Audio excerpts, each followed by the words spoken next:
Never, ever, ever, ever, ever water down or dumb down the gospel of Jesus Christ. But we are intentional so that when your lost friend and your family member and your runaway kid suddenly wanders into this place, they're going to understand what's happening and why that hope is available for them in Jesus. This is the mission. And it's not just the mission. We're urgent in it at Mosaic because the clock determines the play. Listen, if you know me, you see me down here, I love me some worship. I love me some worship. I'm ready to do a worship night like next week. I love centering on God. I love celebrating God. I love turning our attention and our affection to Him above all things in our life. But the thing is, we get all of eternity to worship God. We get 80 years to rob hell. If you're lucky, you get a few decades to share the gospel and tell people about Jesus. You get forever to worship. And so we love worship. We're passionate about spiritual formation. We are all in on prayer, but these things exist to draw us into an affection of action with God, to stir our emotions so then we are put in motion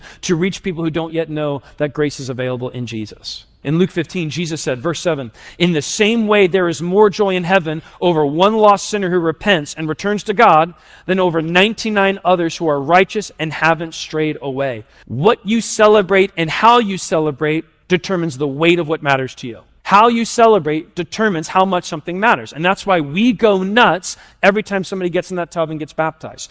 Seeking and saving the lost is what Jesus was all about. The question we all have to ask is, okay, that's what Jesus was about. Is that what I'm about? Like, am I a missional person? Just because Mosaic does that doesn't mean the church is that. It means we must be a people who live on mission. When you see an empty seat in your row, no judgment. When you see an empty seat in your row, are you like, sweet, more elbow room? Or is it a reminder that every empty seat is a person out there, a slave to sin, not knowing that God loves them and died for them to bring them into wholeness? Do we see empty seats as space to get comfortable, or is it a reminder of our calling to go after the one more the way Jesus did? Does every seat represent one of the 2.86 million people in the Baltimore metro area who don't yet know that God's for them, He died for them, and that a greater story is available through faith? We'll never